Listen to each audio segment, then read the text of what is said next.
Queridos, quando lemos um texto como de Paulo aos Filipenses, capítulo 2,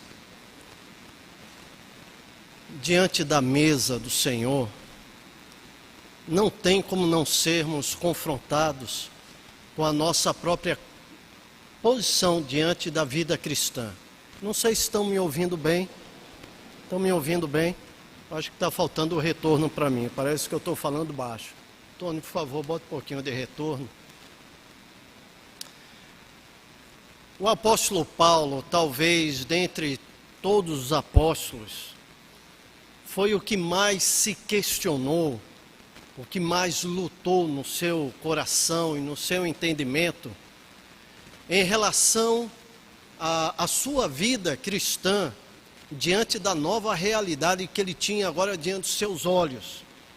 Ele, criado no judaísmo, conhecedor do que os judeus chamam de oráculos de Deus, ele era alguém que convivia com a sinagoga, conhecia todos os doutores da lei, havia sido criado e formado em suas convicções, aos pés de Gamaliel, como diz o texto bíblico, ele mesmo afirma isso. Ele nos chama, diante de textos como esse, dele próprio, escrevendo aos Filipenses, a uma avaliação correta, sincera, da nossa caminhada enquanto cristãos. Quero convidá-los a abrirem mais um texto do apóstolo Paulo, agora escrevendo aos Gálatas, também no capítulo 2. Eu vou ler 2 versículos apenas. Para eles, os irmãos podem permanecer assentados assim como estão. Farei a leitura 19 e 20 de Gálatas, capítulo 2. Gálatas 2, 19 e 20. Farei uma reflexão sobre esse tema. O nosso tempo nesse horário da tarde é mais resumido até no dia de Santa Ceia. Mas o apóstolo Paulo escreve a igrejas da região da Galácia. Eram igrejas que estavam estavam sendo bombardeadas e estavam precisando se posicionar quanto ao conceito que tinham a respeito de vida cristã, sincera, pessoal, e qual era a relação dessa vida com a lei de Moisés e toda a lei do Antigo Testamento. O apóstolo Paulo escreve essa epístola específica a igrejas dessa região sobre esse tema. E para mim, os versículos 19 e 20 que vamos ler são como chave da compreensão daquilo que Paulo tinha experimentado e ensinava na sua caminhada. Então, por favor, acompanhe a leitura que farei. Porque eu, disse o apóstolo Paulo, mediante a própria lei, morri para a lei, a fim de viver para Deus. Estou crucificado com Cristo. Logo, já não sou eu quem vive, mas Cristo vive em mim. E esse viver que agora tenho na carne, vivo pela fé no Filho de Deus, que me amou e a si mesmo se entregou por mim. Vamos orar mais uma vez. Tendo lido a Tua palavra, Deus, queremos pedir que o Senhor abra o nosso entendimento pela ação do Teu Santo Espírito e nos desafies à luz do ensino das Escrituras a viver uma vida cristã sincera na Tua presença. É a nossa oração, em nome de Cristo. Amém. Queridos, não há algo mais desafiador para nós do que um entendimento correto do que nos é requerido pelo Senhor em termos de postura de vida cristã. Não é fácil para ninguém. Até mesmo aqueles que são mais devotos, mais estudiosos da palavra, se veem tantas vezes confusos a respeito desse tipo de caminhada. O capítulo 2... Se os irmãos derem uma olhada, por exemplo, a partir do versículo 11, vão encontrar o apóstolo Paulo descrevendo para aqueles irmãos da Galácia um fato interessante. ele cita o próprio apóstolo Pedro, um dos líderes mais fortes, firmes, influentes daquela época do colégio apostólico, quando a igreja primitiva surgia e estava sendo espalhada por toda a terra. Pedro era altamente respeitado. E o texto, a partir então do versículo 11, o apóstolo Paulo fala que Pedro, quando estava entre os gentios, tinha toda a tranquilidade em ministrar o evangelho e vivê-lo, assim como ensinou o Senhor Jesus. Mas ele descreve aqui que quando alguns da parte de Tiago, ou seja, de origem judaica, se aproximavam para o convívio com Pedro, o texto fala que Pedro mudava a sua posição e ficava como que pressionado ou mesmo intimidado a viver o verdadeiro evangelho proposto pelo Senhor Jesus, aquele evangelho do Cristo crucificado. Quando esse texto cita Pedro, esses judeus, ele também coloca Barnabé. Barnabé era conhecido nas Escrituras e é conhecido por todos nós como aquele pastor, aquele homem de Deus com o coração colocado diante do altar, que se importava com pessoas, que abriu mesmo mão de uma viagem, da segunda viagem missionária com Paulo, que era um abençoador também, para investir a sua vida em João Marcos, que Paulo havia rejeitado viajar com ele. Mas o texto fala que até mesmo Barnabé se deixou levar pela dissolução, pelo envolvimento de Pedro e de judeus na sua confusão. Então, queridos, eu quero, sabedor que essa mesma dificuldade pode fazer parte da nossa caminhada, sem o entendimento do que significa a vida cristã genuína, levando em conta aquilo que o Senhor propõe e as obras da lei. Quando nós começamos a se preocupar, a nos preocuparmos com a nossa postura e o conceito que os outros têm a meu respeito, é importante a gente parar e refletir novamente sobre a nossa caminhada cristã. Quero desafiá-los a 3 atitudes, à luz desses 2 versículos. 3 atitudes claras que eu vejo o apóstolo Paulo propor para a igreja da Galácia, e atitudes que precisam fazer parte da nossa vida dentro de uma compreensão correta da nossa caminhada cristã. Primeiro, eu percebo no versículo 19, quando o apóstolo Paulo afirma: eu morri para a lei a fim de viver para Deus.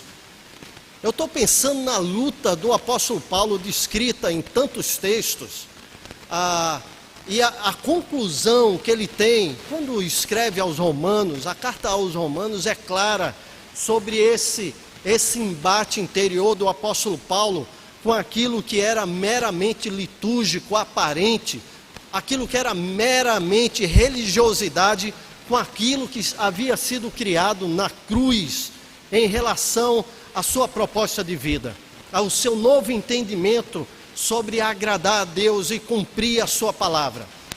O apóstolo Paulo agora não está rejeitando a lei, não está desprezando a lei do Antigo Testamento, a mosaica ou as litúrgicas, ou qualquer uma outra. Muito pelo contrário, o apóstolo Paulo continuava se julgando judeu dos judeus.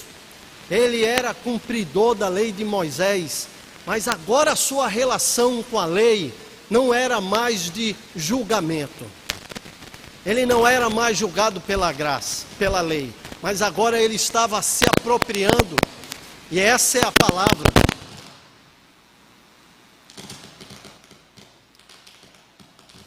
Estou indo por sem fio, tá joia?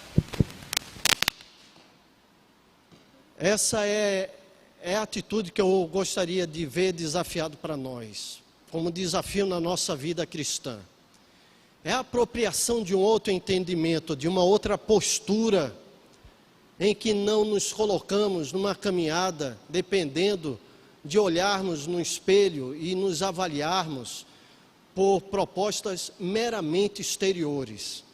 Quando lemos o apóstolo Paulo afirmando morri para a lei, para viver para Deus, ele se apropria da graça que estava lhe sendo oferecida em Cristo, que o havia alcançado. Essa era o foco da grande discussão de Paulo, quando escreve para a igreja da Galácia. Ele chama os gálatas de insensatos, porque eles ainda estavam tentando medir a sua espiritualidade, a sua piedade, a sua vida cristã, simplesmente por aquilo que era externo. O apóstolo Paulo chama eles de insensato, porque experimentando a graça de Deus diante da cruz, mediante o agir do Espírito, estavam agora optando pela carne. Morrer para a lei a fim de viver para Deus significa, para o apóstolo Paulo, entendo assim, sair dessa religiosidade fria, infrutífera, embrutecida, aquela inerte, que termina por um caminhar baseado apenas na experiência e na aparência. O apóstolo Paulo agora chama para uma apropriação de uma vida meramente baseado na graça, à luz da proposta da lei. O apóstolo Paulo sabia claramente do significado do que era orgulhar-se na caminhada debaixo da lei, em poder orgulhar-se na sua própria carne. Capítulo 3 dessa carta de Paulo aos Filipenses, que lemos capítulo 2, os versículos, a partir do versículo 4, indo até o 7, ele diz: bem que eu poderia confiar também na carne. Se qualquer outro pensa que pode confiar na carne, eu ainda mais. Fui circuncidado ao 8º dia, da linhagem de Israel, da tribo de Benjamim, hebreu de hebreus, quanto à lei, fariseu, quanto ao zelo, perseguidor da igreja, quanto à justiça que há na lei, irrepreensível. Mas o que para mim era lucro, isso considerei perda por causa de Cristo. Sim, considero tudo como perda por causa da sublimidade do conhecimento de Cristo Jesus, meu Senhor, por amor do qual perdi todas as coisas e as considero como refúgio para ganhar Cristo. O que o apóstolo Paulo está dizendo aos irmãos de Filipe passa pela mesma argumentação que ele coloca diante dos irmãos moradores na Galácia. Ele diz: essa vida externa que tem como espelho a lei, a piedade aparente, a dependência da liturgia, ao estar diante dos outros como quem esteve jejuando durante o dia inteiro, ou aquele que vai lá na frente do templo para orar em voz alta, ou traz seus sacos de dinheiro para depositar aos pés do gasofilácio, como se grande coisa fosse. Isso não vale nada. O que o Senhor nos propõe é perceber que mesmo que a nossa caminhada precisa ser olhada à luz da proposta de Deus revelada na lei, não é por ela que nós somos julgados. A aparência nada é. Ela pode ser engano, ela pode ser mera ilusão diante de nós mesmos e diante daqueles que estamos. A verdade é que a graça, ela nos chama a parar de viver tentando atender às nossas próprias expectativas a respeito do que é ser cristão, ser crente, ou mesmo a graça nos chama para pararmos de viver a expectativa sobre o que os outros pensam que eu sou enquanto crente, para atender às expectativas divinas dessa nossa vocação. É diante de Deus que respondemos. E quando chegamos diante da Santa Ceia, e o Senhor nos chama a atenção para nos exanimarmos, quando nós devemos fazer uma avaliação pessoal e sincera, antes de sentarmos à mesa do Senhor, refletindo sobre a nossa caminhada, a pergunta é: a quem queremos enganar se a nossa caminhada de vida cristã continua sendo apenas na aparência, para agradar ao espelho, para agradar a mim mesmo, para agradar os outros? O apóstolo Paulo nos chama para buscarmos a vida cristã diante daquele com quem devemos prestar contas. Então, querido irmão, pare de tentar convencer os outros. Pare de tentar convencer aos outros que você é crente, que você é piedoso. Seja piedoso. Invista tempo com o Senhor. Busque a santidade. E seja crente aos olhos do próprio Deus. E se preocupe em agradá-lo mais do que agradar aqueles que estão ao seu redor. A segunda palavra que eu gostaria de colocar diante dos irmãos, à luz da proposta do apóstolo Paulo à igreja da Galácia, é a palavra submissão. Primeira atitude seria a apropriação dessa graça. A segunda palavra é a palavra submissão. Versículo 20, Paulo diz: já não sou eu quem vive, mas Cristo vive em mim. Quando eu leio esse texto e penso na palavra submissão, que poderíamos pensar em tantas outras, eu estou lembrando da caminhada com irmãos que estão se preparando para o casamento. E quando eu sento com jovens e vou tratar sobre submissão,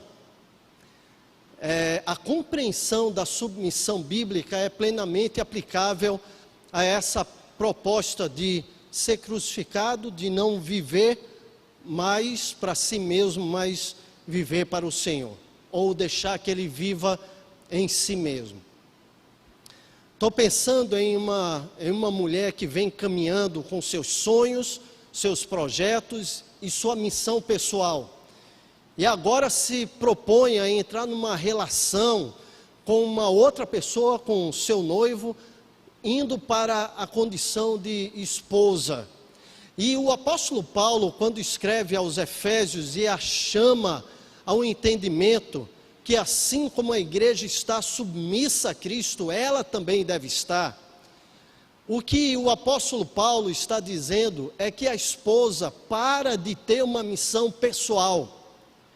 Não quer dizer que ela não possa ter seus sonhos, não quer dizer que ela não possa ter seus alvos, não quer dizer que ela não possa ter os seus propósitos de caminhada. O que o apóstolo Paulo quer dizer quando usa a palavra submissão é que um casal não pode ter duas missões na sua caminhada, sob pena deles verem o lado desfeito.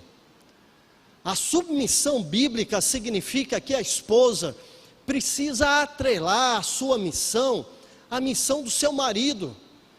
Quando lemos que nós devemos parar de viver para nós mesmos, para que Cristo viva em nós, o desafio de Paulo aos irmãos da Galácia é: simplesmente atrele a sua missão à missão de Cristo. A igreja não é nada sem Cristo. Ela não pode caminhar a sua vida pensando em efetividade ministerial por ela mesma.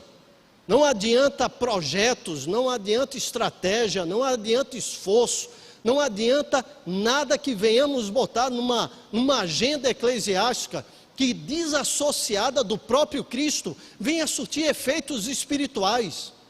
Pode até encher o templo, pode encher um teatro, pode encher um estádio, mas não vai promover no nosso coração transformação ideal para aqueles que caminham em santidade, que buscam agradar ao Senhor.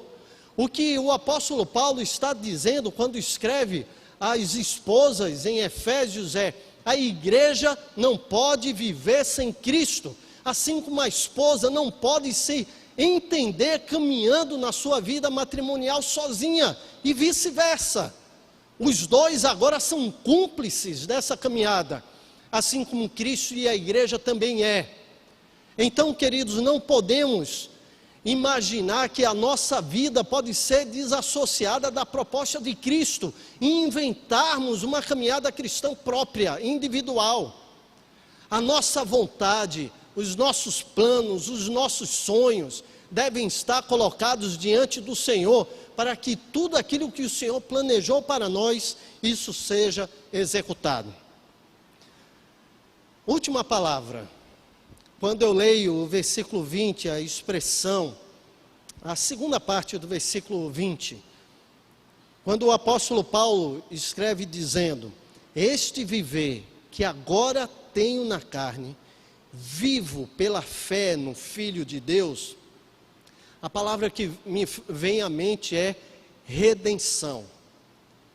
É como se o apóstolo Paulo compreendesse que na lei ele não poderia ter qualquer tipo de mérito diante do Senhor. Somente a graça poderia colocá-lo numa posição de caminhada cristã adequada. Quando ele entende que a submissão faz parte da vida dele agora enquanto cristão, porque não tem como viver uma vida cristã desassociado de Cristo, aí ele se prostra, ele se rende diante do Senhor. O que ele está querendo dizer ao Senhor, quando fala que ele precisa viver agora na sua vida, na carne, viver pela fé em Deus, eu não tenho o que fazer, eu não tenho como agradar a Deus de outra forma, eu não tenho forças, eu não tenho solução, eu não consigo achar nada disso em mim mesmo.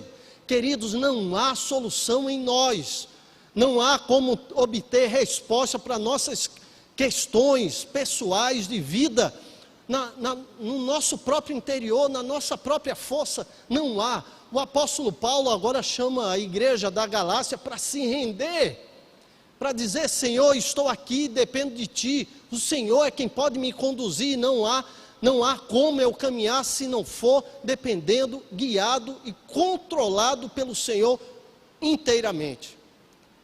Eu creio que aqui está a diferença entre ser guiado pelo Espírito e ser guiado pela lei, ou ser guiado por aquilo que está no interior conquistado pelo Senhor, ou simplesmente por dogmática externa na nossa vida.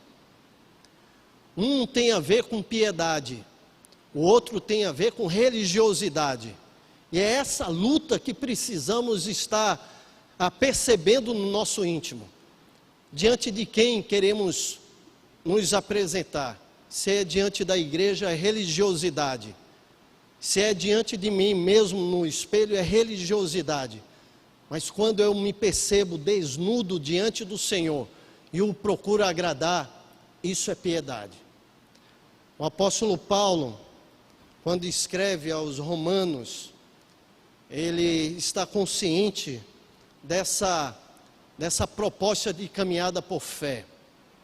Capítulo 1, versículo 17, ele diz: visto que a justiça de Deus se revela no evangelho de fé em fé, como está escrito. E ele agora vai citar Abacuque, um profeta que não compreendia nada do que estava ocorrendo ao seu redor, um profeta que não entendia porque um homem ímpio iria fazer justiça como instrumento, como a própria mão de Deus diante do povo de Israel. Ele não compreendia isso, mas Abacuque se mostra naquela ocasião rendido, prostrado diante daquele que tinha todo o governo nas mãos. Aquele texto de Abacuque é lindo, quando o Senhor fala a Abacuque: o Senhor está assentado no seu trono, cale-se diante dele toda a terra.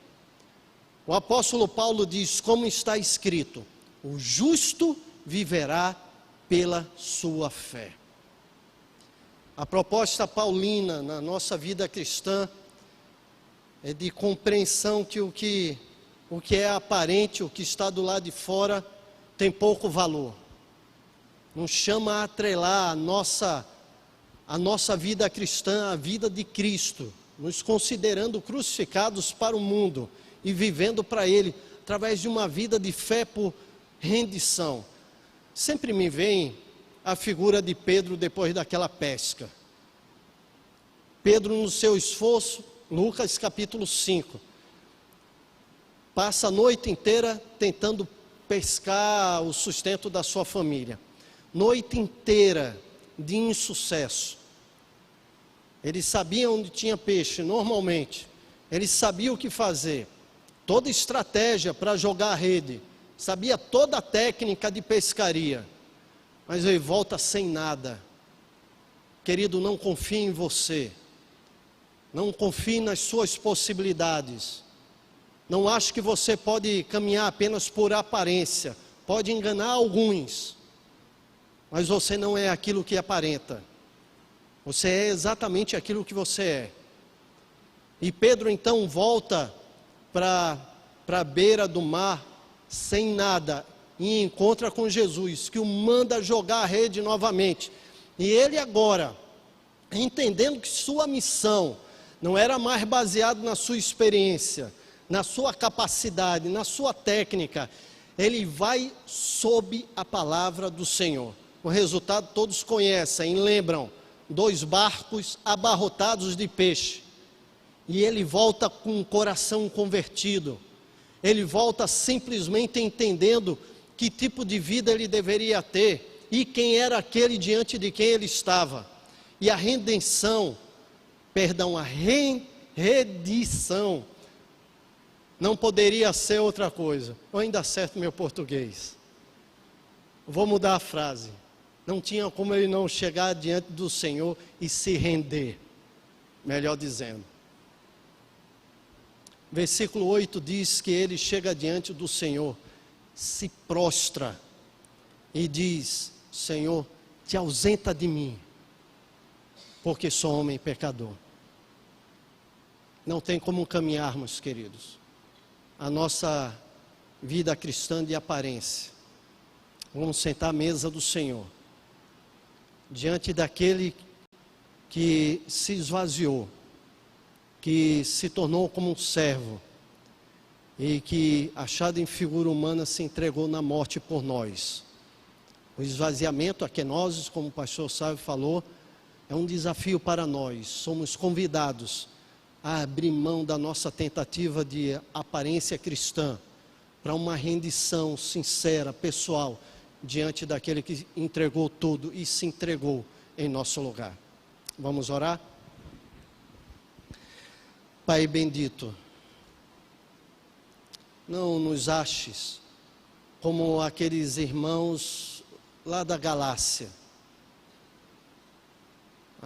que assim como Pedro e Barnabé precisaram ser repreendidos, mas nos conduza em uma vida de piedade, de submissão, de rendição, para que o Senhor possa ser visto em nós. É a nossa oração, em nome de Jesus. Amém.